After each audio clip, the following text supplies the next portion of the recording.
अस्सलामुअलैकुम दोस्तों, मैं हूं फरजाना ख़ान और वेलकम करती हूं आपका अपने मोटिवेशनल चैनल पर।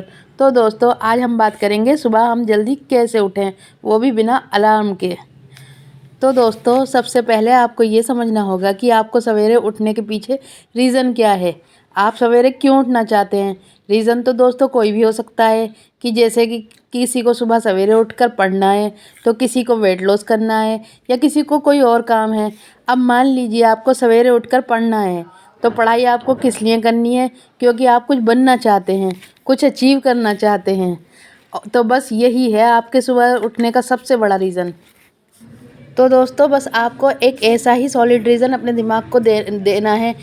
रात को सोने से पहले आपको अपने दिमाग को खूब अच्छे से ये बताना है, कई कई बार कहना है कि आपको सुबह इसलिए जल्दी उठना है।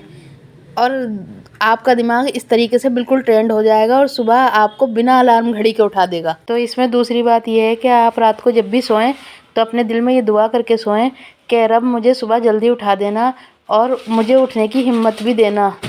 तो देखिए, फिर आपको सुबह सवेरे उठने से कोई नहीं रोक सकता। कोई ना कोई रीज़न ऐसा बन जाएगा जिससे आप सुबह सवेरे उठ जाएंगे। तीसरी बात, सुबह उठने के लिए आपको जल्दी सोना ही होगा, क्योंकि अगर आप देर तक रात तक जागकर सुबह जल्दी उठने की कोशिश करेंगे तो ये आपको फ़ायदे की जगह नुकसान पहुंचाएगा। क्योंकि हमारा शरीर कोई मशीन नहीं है जो 24 घंटे एक जैसा काम करेगा, और ज़्यादा ओवरलोड से तो मशीन भी ख़राब हो जाती है। अगर हम अपने बदन को आराम नहीं देंगे तो कुछ दिन तो हम दिन और रात मेहनत कर लेंगे, मगर उसके बाद हम बीमार पड़ जाएंगे। इसलिए हमें एक शेड्यूल बनाकर ही काम करना होगा। तो दोस्तों, इसमें चौथी बात आती है कि सुबह उठकर आपको अपना ध्यान बटाना होगा। जी हाँ दोस्तों, जब बात होती है सुबह उठने की तो आप कहते हैं कि हम सुबह उठ तो जाते हैं मगर हमें आलस आता है और हम दोबारा सो जाते हैं। तो दोस्तों, आपके साथ ऐसा ना हो तो आपको करना क्या है कि आप उठकर बैठ जाइए और बैठकर थोड़ी देर सुस्ता लें, अपने आप को वक्त दें, थोड़ा हाथ पैरों को हिलाएं, थोड़ी हरकत दें। आपके आसपास कोई चीज़ रखी है तो उस पर ध्यान दें। इससे होगा क्या कि आपका माइंड एकदम से एक्टिव हो जाएगा और आपको फिर से नींद नहीं आएगी। और बिस्तर की तरफ ध्यान न दें, ताकि बिस्तर आपको दोबारा अपनी तरफ बुलाए नहीं। तो आप फ़ौरन उठ जाइए और उसके बाद आप देखेंगे कि आपको उठने की एक नई एनर्जी मिलेगी। तो दोस्तों, पांचवी बात यह है कि हमें रात को सोते वक्त पानी पीना है। जी हाँ, हमें पानी ज़रूर पीकर लेटना है, जिससे हमें सुबह सवेरे ही फ्रेश होने की ज़रूरत पड़ेगी और हम इसकी मदद से सवेरे उठ पाएंगे और हमें किसी अलार्म घड़ी की ज़रूरत भी नहीं पड़ेगी। और छठी बात यह है दोस्तों कि हमें सुबह सवेरे उठने की आदत डालनी ही होगी। तो दोस्तों, अगर आप लगातार 20 दिन भी आप कोशिश करके सवेरे उठ गए तो 21वें दिन से आप खुद ब खुद सवेरे उठने लगेंगे।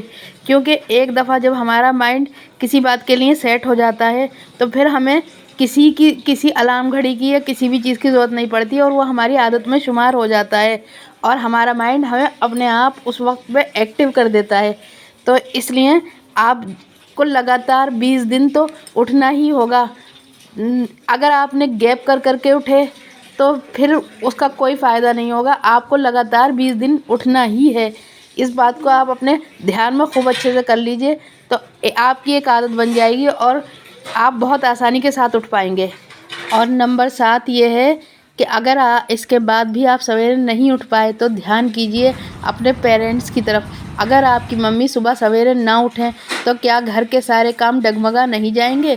मम्मी सुबह ज़िम्मेदारी के साथ सबके काम टाइम से करके देती है, ताकि सब अपने वक्त पर अपने अपने कामों पर चले जाएं और सारे दिन काम करके थक कर भी रात को सबसे बाद में सोती है और सुबह जल्दी उठ जाती हैं।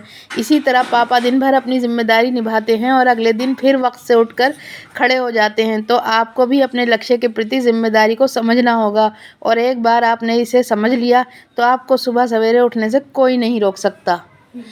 तो उम्मीद करती हूँ कि आप मेरी इन बातों पर ध्यान देंगे और सुबह सवेरे उठ पाएंगे। अगर इससे आपको थोड़ी भी मदद मिलती है तो दोस्तों, आज के लिए इतना ही। उम्मीद करती हूँ कि आपको इस वीडियो से ज़रूर कोई ना कोई फ़ायदा मिलेगा। तो अब इजाज़त दीजिए मुझे और मिलते हैं अगली वीडियो में। अल्लाह हाफिज़।